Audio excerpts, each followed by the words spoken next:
Hello friends, स्वागत है आप सभी का आपके अपने चैनल परफेक्ट स्टडी वे में। आज मैं यहाँ पर डीएलएड थर्ड सेमेस्टर के सब्जेक्ट मैथ्स के 150 मोस्ट इंपोर्टेंट ऑब्जेक्टिव क्वेश्चंस को लेकर प्रेजेंट हूँ।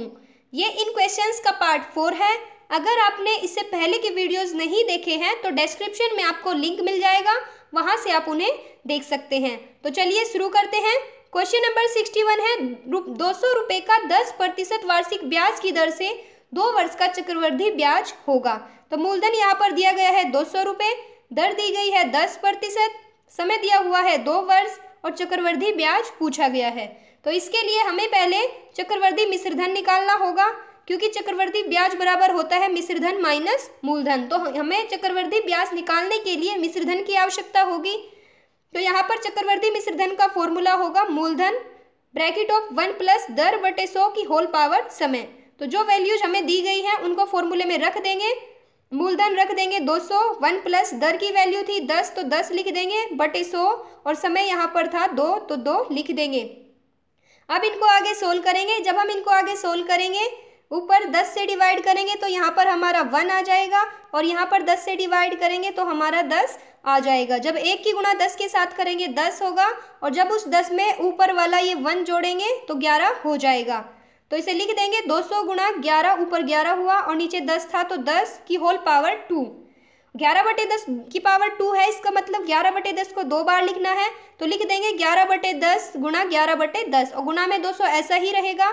जब यहाँ इससे इसको डिवाइड करेंगे 200 को तो हमारा 2 आंसर आ जाएगा और जब हम 11 की गुणा 11 में करेंगे 121 होगा और उस 2 के साथ भी यहाँ पर गुणा करेंगे तो 242 आ जाएगा। क्योंकि हमें निकालना क्या है, क्योंकि हमें निकालना है चक्रवृद्धि ब्याज। तो चक्रवृद्धि ब्याज हमारा आया यहाँ पर मिश्रधन। चक्रवृद्धि ब्याज होगा मिश्रधन माइनस मूलधन। तो यहाँ पर मिश्रधन में से मूलधन को माइनस कर देंगे और 42 आंसर आ जाएगा। आप देख सकते हैं ऑप्शन द हमारा राइट आंसर हो जाएगा। तो चलिए चलते हैं नेक्स्ट क्वेश्चन पर। नेक्स्ट क्वेश्चन है, लघु गणक के अंतर्गत जिन संख्याओं में जब कोई आधार नहीं होता तो आधार क्या होता है। तो जिन संख्याओं में कोई आधार नहीं होता वहां पर आधार 10 होता है। क्वेश्चन नंबर 63 है, जब पूंजी को पराये समान मूल्य की इकाइयों में बांट दिया जाता है तो इस प्रत्येक इकाई को क्या कहते हैं। तो इस प्रत्येक इकाई को शेयर कहते हैं। आंसर यहाँ पर होगा हमारा ऑप्शन स।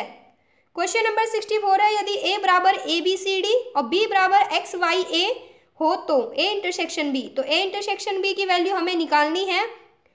पहले हम जानेंगे a इंटरसेक्शन b का मतलब क्या है। तो a इंटरसेक्शन b का मतलब है जो a और b दोनों में कॉमन हो। तो यहाँ पर जब हम a में और b में चेक करेंगे, a ही अकेला ऐसा है जो दोनों में कॉमन है। तो ऑप्शन 6 हमारा राइट आंसर हो जाएगा। नेक्स्ट क्वेश्चन है 65, x² माइनस 8x प्लस 7 के गुणनखंड है। तो इसके गुणनखंड करने के लिए हम पहले 7 के ऐसे फैक्टर करेंगे जिन्हें जोड़ करके 8 आए और गुना करके 7 आए। तो 7 के जब हम 2 फैक्टर करेंगे तो 7 गुना 1 आ जाएगा, क्योंकि 7 की गुना 1 में करेंगे 7 होगा और 7 में जब 1 जोड़ेंगे तो 8 हो जाएगा। तो 8 को हम यहाँ पर लिख लेंगे 7 प्लस 1 और जब इस 7 की गुना x के साथ करेंगे ये 7x हो जाएगा और इस 1 की गुणा x के साथ करेंगे तो ये x हो जाएगा। और बाहर ब्रैकेट में माइनस दिया हुआ है तो अंदर के साइन चेंज हो जाएंगे। अब इन दोनों में से कॉमन ले लेंगे। जब x² माइनस 7x में से x कॉमन लेंगे तो x माइनस 7 बच जाएगा और इधर से जब -1 कॉमन लेंगे तो x माइनस 7 यहाँ पर भी बचेगा। अब जो इन दोनों में आ रहा है x माइनस 7 और x माइनस 7 उसको यहाँ पर लिख देंगे कॉमन ले करके और जो बच जाएगा x माइनस 1 बचा तो उसको यहाँ पर लिख देंगे। अब हमारे फैक्टर आए x माइनस 7 और x माइनस 1। तो ऑप्शन है हमारा राइट आंसर हो जाएगा। क्वेश्चन नंबर 66 है, 6x² माइनस x माइनस 15 के गुणनखंड है। तो मैं यहाँ पर आपको एक मेथड बताती हूँ जिससे आप आसानी से जान लेंगे कि आपका आंसर क्या आएगा और क्या आपके फैक्टर होंगे। तो पहले हम यहाँ पर क्योंकि x² के गुणा में 6 है तो 6 के फैक्टर कर लेंगे और यहाँ पर 15 है तो 15 के फैक्टर भी कर लेंगे। अब इनको आधा आधा लिख देंगे, यानी इसके फैक्टर जो आए उनको इधर लिखा और 6 के जो फैक्टर आए उनको इधर लिखा। अब उसके बाद इनकी गुणा करके देखेंगे, क्योंकि यहाँ पर माइनस है और x के पास कुछ नहीं है तो आप 1 मानेंगे। कहने का मतलब है कि घटा करके 1 आना चाहिए। तो पहले 3 की गुणा 3 के साथ करेंगे तो 9 आएगा और जब 5 की गुणा 2 के साथ करेंगे तो 10 आएगा। जब आप 10 में से 9 घटाएंगे तो 1 आ जाएगा। तो हम यहाँ पर x के यहाँ पर 1 को लिख सकते हैं 10 माइनस 9। जब 10 की गुणा आप x के साथ करेंगे 10x होगा और 9 की गुणा x के साथ करेंगे तो 9x होगा। बाहर ब्रैकेट में माइनस है तो यहाँ पर अंदर के साइन चेंज हो जाएंगे, 9 के आगे प्लस का साइन आ जाएगा। अब कॉमन ले लेंगे तो 6x स्क्वायर माइनस 10x में से कॉमन लेंगे 2x तो अंदर बच जाएगा 3x माइनस 5। और उसी तरीके से जब 9x माइनस 15 में से कॉमन लेंगे, बाहर 3 कॉमन आएगा, अंदर बचेगा 3x माइनस 5। अब 3x माइनस 5 और 3x माइनस 5 ये दोनों कॉमन आ गए तो जो बचा उसको यहाँ पर दूसरे ब्रैकेट में लिख लेंगे। तो यहाँ पर देख सकते हैं 3x माइनस 5 और 2x प्लस 3, तो जो ऑप्शन द है वो हमारा राइट आंसर हो जाएगा। चलते हैं नेक्स्ट क्वेश्चन पर। क्वेश्चन नंबर 67 है 5.41 गुना 4.36 माइनस 3.23 गुना 5.41 माइनस 5.41 गुना 1.13 का संक्षिप्त रीति से मान क्या होगा। इस तरीके के क्वेश्चन को करने के लिए आप इनमें जो सेम है उसको कॉमन ले देंगे। तो आप देख सकते हैं सभी में 5.41 कॉमन है तो उसे कॉमन ले देंगे और जो वैल्यू बच जाएगी उनको अंदर लिख लेंगे। अब जब इनमें से घटाएंगे 4.36 में से 3.23 को घटाएंगे तो यहाँ पर 1.13 बचेगा और ऊपर 1.13 था तो उसको ऐसा ही लिख लेंगे। जब 1.13 में से दोनों को यहाँ पर माइनस करेंगे, इन दोनों को 1.13 में से 1.13 घटाएंगे तो 0 बचेगा और किसी भी संख्या की अगर 0 के साथ गुणा कर देते हैं तो हमारा आंसर 0 ही आता है। तो ऑप्शन द हमारा यहाँ पर राइट आंसर हो जाएगा। क्वेश्चन नंबर 68 है x square plus x plus 1/4 का गुणनखंड है। ये क्वेश्चन DLED 2017 में आया हुआ है तो ये एक इम्पोर्टेंट क्वेश्चन है क्योंकि आपकी परीक्षा में प्रीवियस ईयर से ही क्वेश्चंस आ जाते हैं, रिपीटेड क्वेश्चंस होते हैं। तो इसका सॉल्यूशन देख लेते हैं। हमें यहाँ पर एक फॉर्मूला लगाना है a प्लस बी के होल स्क्वायर का, वो हम यहाँ पर बना लेंगे। तो एक्स स्क्वायर को लिख सकते हैं x का होल स्क्वायर, उसी तरीके से 1/4 को लिख लेंगे 1/2 का होल स्क्वायर और बीच में 2a भी बनाना है तो 2, क्योंकि a की वैल्यू x है तो गुणा में x लिखेंगे और b की वैल्यू 1/2 है तो गुणा में 1/2 लिखेंगे। तो ये फॉर्मूला बन जाएगा a प्लस बी के होल स्क्वायर का, क्योंकि a यहाँ पर x है और b यहाँ पर 1/2 है तो इसका होल स्क्वायर हमारा आंसर आ जाएगा, क्योंकि a प्लस बी के होल स्क्वायर का फॉर्मूला हमें यहाँ पर इसे बनाना था। तो अब आप देखेंगे जो ऑप्शन स है वो हमारा राइट आंसर होगा। क्वेश्चन नंबर 69 है 2/x minus 1 plus 3/1 minus x का मान होगा। ये क्वेश्चन भी DLED 2017 में आया हुआ है। तो इस क्वेश्चन को सोल्व करने के लिए हम इसका लैसे लेंगे। जब आप इसका लैसे यानी एलसीएम, लैसे को इंग्लिश में कहेंगे एलसीएम, जब आप इसका एलसीएम लेंगे तो पहले देखिए ये यहाँ पर दोनों सेम है, बस किस चीज़ का फ़र्क है कि इधर x प्लस का है और दूसरी साइड x माइनस का है। उसी तरीके से एक तरफ 1 माइनस का है तो एक तरफ 1 प्लस का है। बीच में हम साइन चेंज कर लेंगे, जब बीच में माइनस करेंगे तो ये एक जैसे हो जाएंगे और एलसीएम अब x माइनस 1 आ जाएगा। अगर दोनों का एलसीएम एक जैसा हो तो ऊपर की वैल्यू सेम लिख लेते हैं और जब 3 में से 2 घटाएंगे यहाँ पर कितना बचेगा, 1 बचेगा, क्योंकि बीच में माइनस है तो घटाना ही है। 3 बड़ा है, इसके आगे माइनस है तो हमारे आंसर में भी माइनस होगा तो -1 हो जाएगा और यहाँ पर नीचे x माइनस 1 ही बचेगा।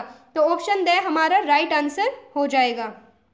क्वेश्चन नंबर 70 है 4 समानुपाती पदों में मध्य पदों का गुणनफल 36 है।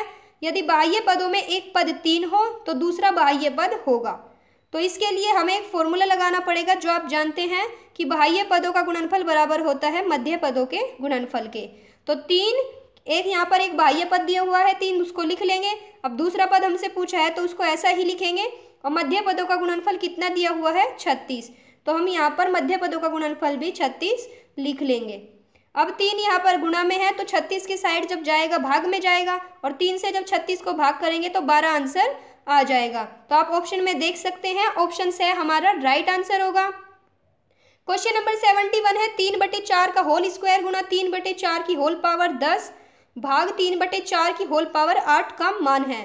ये क्वेश्चन भी DLED 2017 में आया हुआ है। अब इनके लिए आप जानते हैं गुणा में घातें जुड़ जाती हैं और भाग में घातें घट जाती हैं। तो जिनके आधार गुणा में है उनकी घातों को जोड़ देंगे तो 2 + 10 होगा और जिनके आधार भाग में है उसकी घात को घटा देंगे तो -8 हो जाएगा। जब 10 में 2 को जोड़ेंगे 12 होगा और -8 ऐसा ही रखेंगे। 12 में से 8 घटाएंगे 4 बचेगा। अब 3/4 की होल पावर 4 है, इसका मतलब है ऊपर भी 3 4 बार होगा और नीचे भी 4 4 बार होगा। जब इनकी गुणा कर देंगे, ऊपर 3 की 4 बार गुणा करेंगे 81 होगा और नीचे 256। तो 81/256 हमारा राइट आंसर हो जाएगा, जो यहाँ पर ऑप्शन बी में दिया हुआ है। नेक्स्ट क्वेश्चन है x की घात -6 भाग x की घात -7 का मान होगा। अभी आपने ऊपर समझा कि भाग में घातें घट जाती हैं, तो इनको घटा में लिख लेंगे।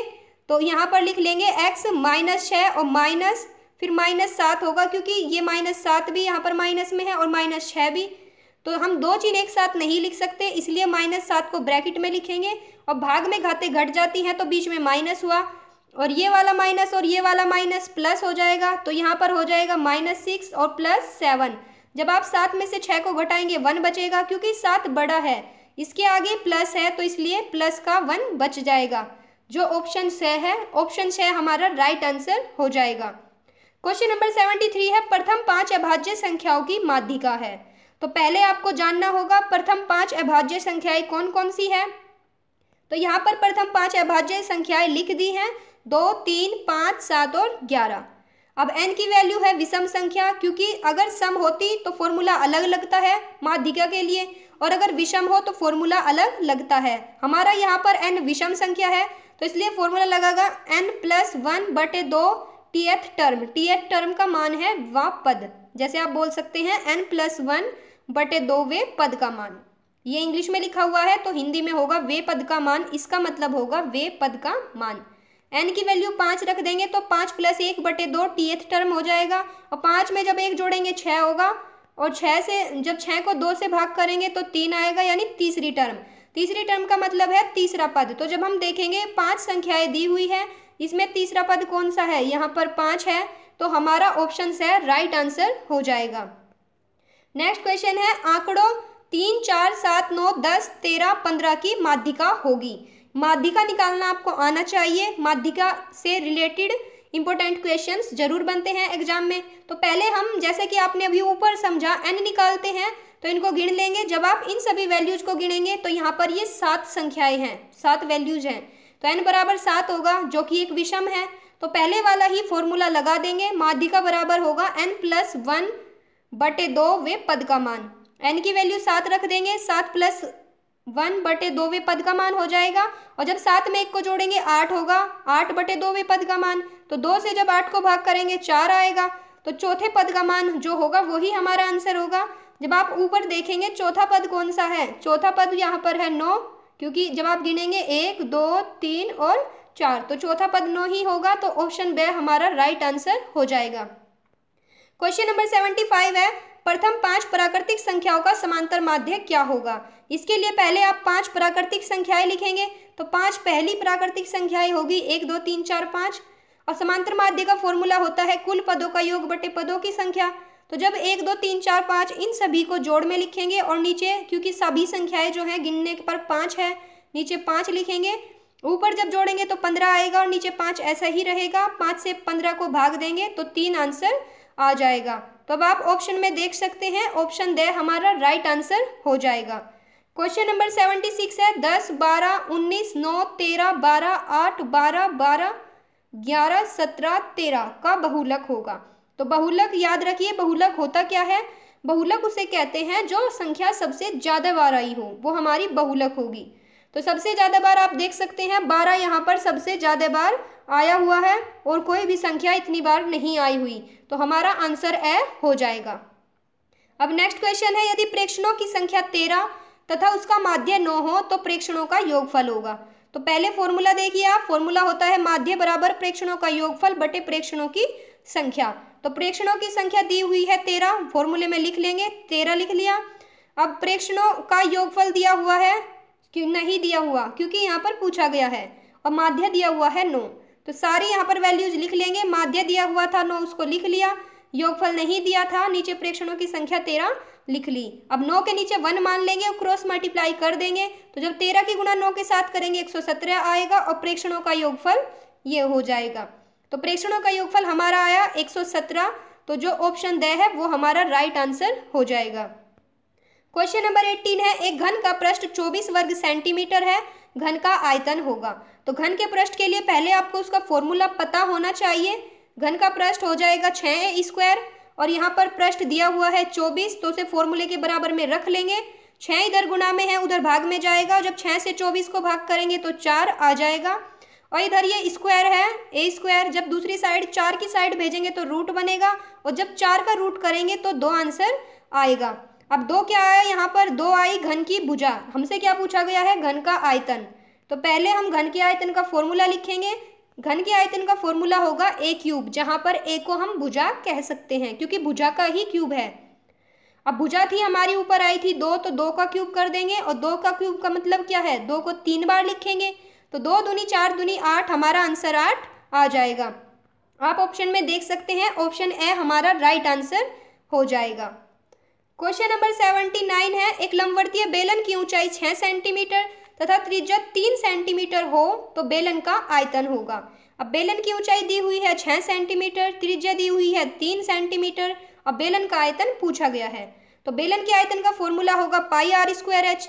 आर भी हमें पता है, एच भी हमें पता है, तो आर की वैल्यू लिख लेंगे 3 क्योंकि त्रिज्या को ही आर कहते हैं, और एच की वैल्यू लिख लेंगे 6।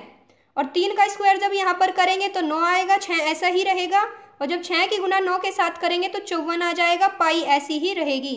तो 54 पाई घन सेंटीमीटर, ये हमारा आंसर हो जाएगा। आप देख सकते हैं जो ऑप्शन बी है वो हमारा राइट आंसर होगा। क्वेश्चन नंबर 80 है, एक घनाभ की कोर क्रमशः 6 सेंटीमीटर, 3 सेंटीमीटर व 2 सेंटीमीटर हो तो घनाभ का पृष्ठ होगा। अब घनाभ की लंबाई दी हुई है 6 सेंटीमीटर और चौड़ाई होगी 3 सेंटीमीटर और ऊंचाई होगी 2 सेंटीमीटर। तो घनाभ का पृष्ठ होता है 2 bracket of LB plus BH plus LH। यहाँ पर वैल्यू रख देंगे जिस जिसकी दी हुई है। यहाँ से L की वैल्यू, L मतलब लंबाई होगा, B मतलब चौड़ाई और H मतलब ऊंचाई। तो जब ऊपर से सारी वैल्यूज रख लेंगे, L की वैल्यू है 6 और B की वैल्यू है 3 और फिर BH लिखना है तो B की वैल्यू 3 है और H की वैल्यू 2, तो 3 गुना 2 होगा। और वहाँ पर ऊपर L की वैल्यू यहाँ पर 6 है और H की वैल्यू 2 है, तो ये 2 गुना 6 होगा। फिर इन सब की आपस में गुणा कर देंगे। 6 की गुणा 3 के साथ करेंगे 18, 3 की गुणा 2 के साथ करेंगे 6 और 2 की गुणा 6 के साथ करेंगे 12। इन सबको जब जोड़ देंगे तो 36 आएगा, गुणा में 2 ऐसा ही रहेगा, और 36 की गुणा 2 के साथ करेंगे तो 72 आंसर आ जाएगा। तो यहाँ पर हमारा आंसर होगा 72 वर्ग सेंटीमीटर। ऑप्शन से हमारा राइट आंसर होगा। यहाँ तक आपके 80 क्वेश्चंस कवर हो चुके हैं। इससे आगे के क्वेश्चंस आपको आने वाली वीडियो में जल्द ही मिल जाएंगे। उम्मीद है आपको वीडियो पसंद आई होगी। अगर पसंद आई है और आपके एग्जाम के लिए हेल्पफुल है तो इसे लाइक ज़रूर करें, शेयर करें और साथ ही कमेंट भी करें। मिलते हैं अपनी नेक्स्ट वीडियो में। Thanks for watching.